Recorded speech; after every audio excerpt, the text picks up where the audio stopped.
আসসালামু আলাইকুম। কেমন আছেন সবাই? আশা করছি যে যেখানে আছেন প্রত্যেকেই ভালো আছেন, সুস্থ আছেন, নিরাপদে আছেন। আজকের এই ভিডিওতে আমরা জানবো ত্বকের লেজার ট্রিটমেন্ট সম্পর্কে। অনেকে অনেক ধরনের প্রশ্ন করে থাকেন ত্বকের লেজার ট্রিটমেন্ট সম্পর্কে। তো আজকের এই ভিডিওতে আমরা সে সম্পর্কে বিস্তারিত জানবো। এই ভিডিওতে আমরা কি কি জানবো? লেজারের মাধ্যমে কি কি ট্রিটমেন্ট করা যায়, লেজার করতে গেলে কোন ধরনের কাটাছেঁড়া হয় কিনা বা ব্যথা পাওয়া যায় কিনা বা রক্ত বের হয় কিনা বা শিলে দিতে হয় কিনা, এই বিষয়গুলো জানবো। পাশাপাশি আমরা জানবো লেজার চিকিৎসার কোনো ধরনের কোনো পার্শ্ব প্রতিক্রিয়া রয়েছে কিনা। অনেকেই বলে থাকেন লেজার চিকিৎসার পার্শ্ব প্রতিক্রিয়া রয়েছে।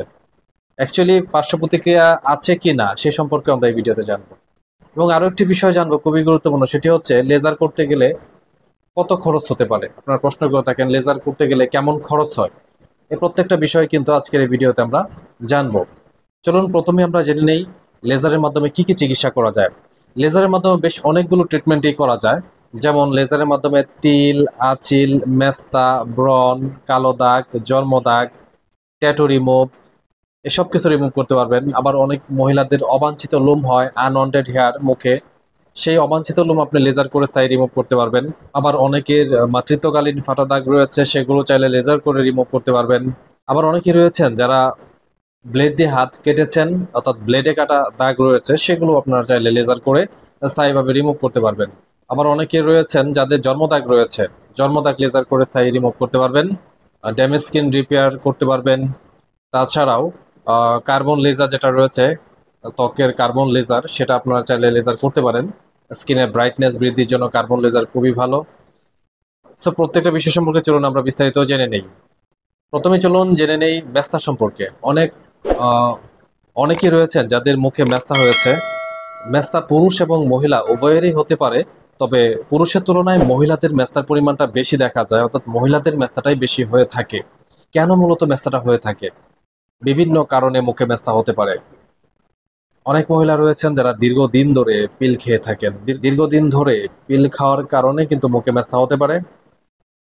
আবার অনেক মহিলা রয়েছেন যাদের সন্তান হওয়ার পরপরই মুখে মেস্তা পড়তে দেখা যায়, কারণ তখন শারীরিক নানা ধরনের হরমোনাল পরিবর্তন মূলত হয়ে থাকে, যার দরুন মুখে মেস্তা পড়তে দেখা যায়। দীর্ঘ সময় ধরে যদি বাইরে থাকা হয়, রুদ্র মুখে পড়ে, সেক্ষেত্রে মুখে মেস্তা পড়তে পারে। সেক্ষেত্রে বাইরে আপনারা বের হলে মুখে সানস্ক্রিন ব্যবহার করতে পারেন। সানস্ক্রিন আপনার ত্বককে অতি বেগুনি রশ্মি থেকে রক্ষা করবে। আবার যখন আপনি রান্না করতে যাবেন, রান্না করতে যাওয়ার আগে 10 মিনিট আগে মুখে সানস্ক্রিন দিয়ে নেবেন। আবার রান্নার কাজ যখন শেষ হয়ে যাবে তখন আপনি চাইলে আপনার মুখটা আবার ধুয়ে ফেলবেন। মেস্তা প্রথমে অনেকের অল্প একটু জায়গাতে দেখা যায়, ধীরে ধীরে মেস্তার পরিমাণটা বেড়ে যায় এবং আস্তে আস্তে পুরো মুখে ছড়িয়ে যায়। তাই মেস্তা হলে দেরি না করে ট্রিটমেন্ট করবেন। অনেকেই ক্রিম অনেকেই বলে থাকেন অনেক ক্রিম ব্যবহার করছি, ওষুধ খেয়েছি, মেস্তা ভালো হচ্ছে না। যারা অনেক ক্রিম ব্যবহার করছেন, ওষুধ খেয়েছেন, মেস্তা ভালো হচ্ছে না, তারা চাইলে স্কিনের উন্নত ট্রিটমেন্ট লেজার ট্রিটমেন্ট করতে পারেন। লেজারের মাধ্যমে স্থায়ীভাবে আপনি চাইলে এগুলো রিমুভ করতে পারেন। আবার অনেকে রয়েছেন যাদের ব্রণের সমস্যা ফেস করছেন, অর্থাৎ স্কিনে অনেক ব্রণ হয়ে গেছে, ব্রণের পাশাপাশি মুখে দাগ হয়ে গেছে এবং ব্রণে গর্ত হয়ে গেছে, এগুলো কি করবেন? যাদের স্কিনে ব্রণের দাগ, ব্রণের গর্ত হয়ে গেছে, তারা চাইলে লেজারের মাধ্যমে ব্রণের দাগ, ব্রণের গর্ত স্থায়ীভাবে আপনারা চাইলে সেটি রিমুভ করতে পারবেন। সেক্ষেত্রে বেশ কয়েকটা সেশন কিন্তু প্রয়োজন পড়ে। আপনার লেজারের মাধ্যমে যে কোনো ট্রিটমেন্টেই নেন না কেন, সেশনের প্রয়োজন পড়ে 2 থেকে 3টি সেশন, কারো কারো ক্ষেত্রে 4টি সেশনও প্রয়োজন পড়তে পারে। অনেক মহিলা রয়েছেন যাদের অবাঞ্ছিত লোম হয় মুখে, অর্থাৎ পুরুষদের মতো দাড়ি দেখা যায়। অবাঞ্ছিত লোম, আনওয়ান্টেড হেয়ারের সমস্যাটি ফেস করছেন। যারা আনওয়ান্টেড হেয়ার বা অবাঞ্ছিত লোমের সমস্যাটি ফেস করছেন, তারা অত্যাধুনিক লেজার ট্রিটমেন্টের মাধ্যমে অবাঞ্ছিত লোম স্থায়ীভাবে আপনি রিমুভ করতে পারেন। সেক্ষেত্রে 5 থেকে 6টি সেশন লাগতে পারে। কারো কারো ক্ষেত্রে যাদের সমস্যাটা একটু বেশি থাকে, তাদের ক্ষেত্রে কিন্তু সেশন আরো বেশি লাগতে পারে, অর্থাৎ 8 থেকে 10টি সেশনও কিন্তু লাগতে পারে।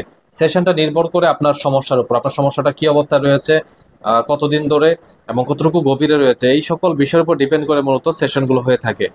যার সমস্যা বেশি তার সেশনটা একটু বেশি লাগে। অবাঞ্ছিত লোম লেজার করে আপনি স্থায়ীভাবে রিমুভ করতে পারবেন। অনেকে রয়েছেন ব্লেডে কাটা দাগ যাদের রয়েছে, সেগুলো আপনারা লেজার করে স্থায়ীভাবে রিমুভ করতে পারেন। তারপর যদি আপনাদের কোনো প্রশ্ন থাকে, কোনো কিছু জানতে চান, সেক্ষেত্রে আমাদের ভিডিও নিচে যে নাম্বারটি রয়েছে, নাম্বারটি ইমো এবং হোয়াটসঅ্যাপ করা রয়েছে। আপনারা চাইলে ইমো হোয়াটসঅ্যাপে আমাদেরকে মেসেজ করতে পারেন, প্রয়োজনে ছবি পাঠাতে পারেন, আপনাদেরকে বিস্তারিত জানিয়ে দেওয়া হবে। অনেকের মাতৃত্বকালীন সমস্যা ফেস করছেন, অনেক মহিলা রয়েছেন যাদের মাতৃত্বকালীন ফাটা দাগগুলো রয়েছে, সেগুলো কি করবেন? সেগুলো আপনারা চাইলে এখন অত্যাধুনিক লেজার চিকিৎসার মাধ্যমে স্থায়ীভাবে চাইলে আপনি রিমুভ করতে পারবেন। অনেকে তিল আছিল হয়ে যায়, মুখে তিল হয়, ছোট ছোট তিল, দানা দানা তিল, ছোট তিল, বড় তিল, ম্যাচ, শক্ত, নরম, বিভিন্ন ধরনের হতে পারে। তো যারা যে সমস্যা ফেস করছেন এগুলো আপনারা লেজার করে এখন স্থায়ীভাবে রিমুভ করতে পারবেন। এটি সহজ একটি প্রসিডিউর। লেজার করতে গেলে কোনো কাটাছেঁড়া নাই, ব্যথা নাই, কোনো রক্ত বের হয় না, সহজ একটি প্রসিডিউর। সো আপনি নিশ্চিন্তে লেজার করতে পারেন। আর লেজার কোথায় করবেন? যে কোনো জায়গায় লেজার করা যাবে না, ভালো মানের একটি লেজার সেন্টার থেকে লেজার করতে হবে, ভালো মানের লেজার মেশিন দিয়ে লেজার করতে হবে, ভালো একজন লেজার এক্সপার্টকে দিয়ে আপনার লেজার করতে হবে। অনেকের মেদ বেড়ে গেছে, বুড়ি মেদ, ফ্যাট বেড়ে গেছে, কি করবেন? এখন অত্যাধুনিক ফ্যাট ক্যাভিটেশন মেশিনের সাহায্যে অতিরিক্ত ফ্যাট মেদ চাইলে আপনি কমাতে পারবেন। অনেকে ট্যাটু করছেন, কি করবেন? যারা ট্যাটু করছেন, ট্যাটু লেজার করে স্থায়ীভাবে রিমুভ করা যায়। কারো ট্যাটু ছোট, কারো ট্যাটু বড়, কারো কালার ট্যাটু, কারো এক কালার, কারো দুই তিন কালার, যেরকমই হোক না কেন ট্যাটু এখন লেজার করে স্থায়ীভাবে রিমুভ করা যায়। সেক্ষেত্রে কয়েকটা সেশন লাগে, 3 থেকে 4টা সেশন মূলত লাগে স্থায়ীভাবে রিমুভ করতে গেলে। কারণ নিডিলিং করে মূলত আপনার ট্যাটুগুলো করে থাকেন সুই দিয়ে, সেগুলো কিন্তু কালিটা কিন্তু আপনার মাংসের ভেতর, আপনার যখন ট্যাটুটা করেন কালিটা কিন্তু একটু মাংসের ভেতরে থাকে। তো যখন আপনারা সেটা রিমুভ করতে যান, রিমুভ করতে গেলে সেই ভেতর থেকে কিন্তু সেটা বের করে রিমুভ করা হয়, যার দরুন একটু সময় লাগে, সেশনগুলো লাগে। স্থায়ীভাবে চাইলে আপনারা সেটি রিমুভ করতে পারবেন। আবার অনেকেই কার্বন লেজার করতে চান, কার্বন ফেসিয়াল বা কার্বন লেজার। কার্বন লেজারটা ত্বকের জন্য অনেক ভালো, কারণ কার্বন লেজার করতে গেলে স্কিনের ব্রাইটনেস বাড়ে এবং রোদে পোড়া ছোপ ছোপ দাগ থাকলে সেগুলো যায়।